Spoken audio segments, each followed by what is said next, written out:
Hello everybody, this is Sampada Agarwal, CZT, ready to spend some tangling time with you. As you're all aware, I am celebrating February as the month where I'm finishing, or rather I finished 10 years of my journey as a Certified Zentangle Teacher. And so today, on the 20th day of February 2022, I am ready to share a beautiful tangle offered by Zentangle called SQUID. Okay, so again, per our Zentangle method, let us take some time to be grateful. I am very grateful for being a CZT for 10 years, and I appreciate all of you who are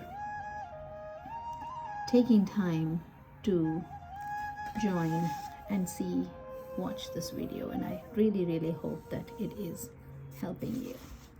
So per the method of Zentangle, we start off with 4 corner dots and we create a border.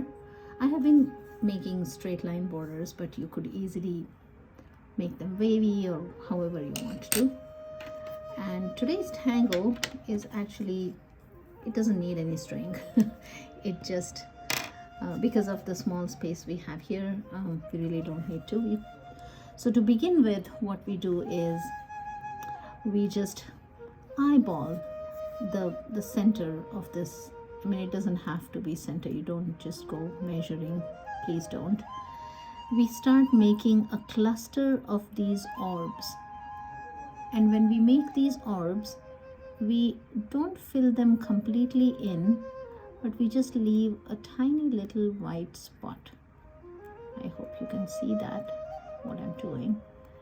So you just go ahead and make a random group of these. So literally it's a cluster. Okay, so you create a cluster of these orbs that are kind of filled in, and you can make them as small a group or as large a group as you want.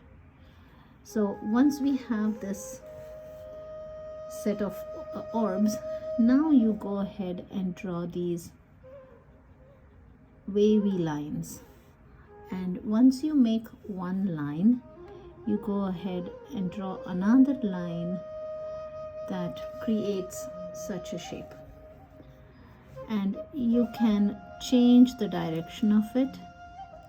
So I could go like that, and if you are more comfortable drawing or thinking of the letter S, then you could do that. You could make this S shape here, right? And then just go ahead and add another S to kind of create a starting and an ending point. So it's pointed at the ends and a little wide in the middle. Okay, so that is how we will draw these, and they can be in any direction. Okay, and once we have drawn these, now we go ahead and add another layer of these. And when I say layer, you are going to cross under it and go around. So this should remind you of the Holly Boy effect, and I'm literally just going to take my time going under in all different directions. Okay, so you keep doing that until you think you have filled this area enough. And see here, I have I thought I had lined it up, but I had not, so I instead improvised. So there's always an opportunity for improvising. So just remember, when you stop here, you pretend that you're drawing the line on this side and then go around and come down. And similarly, we go ahead and add these as well. And now we just go ahead and finish these. And once we are happy with the number of these tentacles, as I call them, and I think I'm happy with the number now, and I'm going to stop. Or maybe not, I will fit one here as well. So once we have fit in as many tentacles as we think looks okay to us, now we stop. And now we go ahead and add these orbs over here, and this time we do not fill them, okay?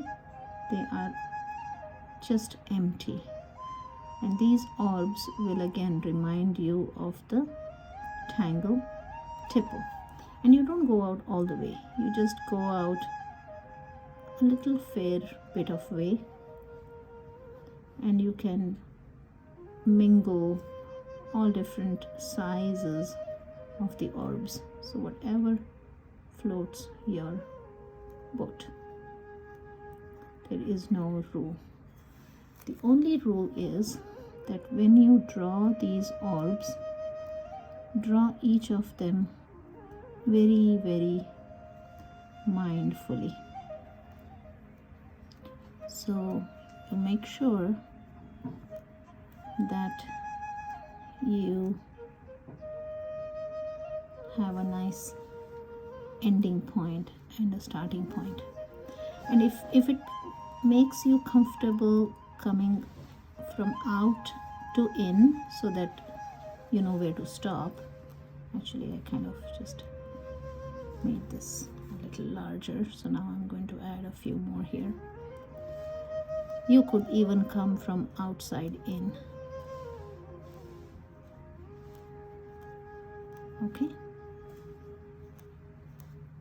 And again, the ending doesn't have to be very rigid. Okay. And once we are done with this finishes our tangle squid. And such a wonderful tangle this is, isn't it? And again, when it comes to these tentacles can be in different shapes. So we could easily do, like if we had a group of orbs here, we could easily have our tentacles go really, really fat. So we could have them go like that, right? So this completely changes the look of the tangle, because now these are fat and wormy looking. Or you could have ones that are really nice and leafy like, and maybe add a little border in one side. So it's completely up to you how you want to draw these tentacles. Okay, and now without further ado, we just go ahead and do our shading. And the shading mirrors very much what we did with Hollybow, where we kind of add a shadow to the, I'm calling them tentacles, but petals or whatever you want to call it. The ones that are underneath get a little bit of a shadow treatment. And then of course we could just go ahead and darken this whole area. So now I'm going to just go ahead and blend all this out, and then I could just use this one to smudge my graphite, right? And so that is how this tangle works. you could also add a little bit of graphite outside this area as well, and so we could do that as well.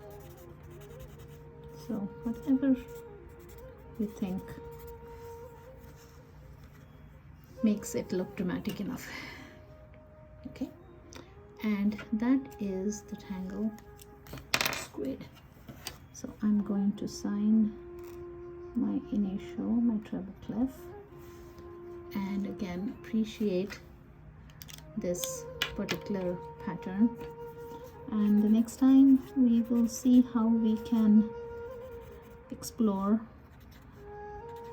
even other ways of tangling this and the other tangles we have done so far. So thank you again for joining and watching, and I hope to see you again tomorrow. Thank you all. Keep tangling. Be kind. Namaste.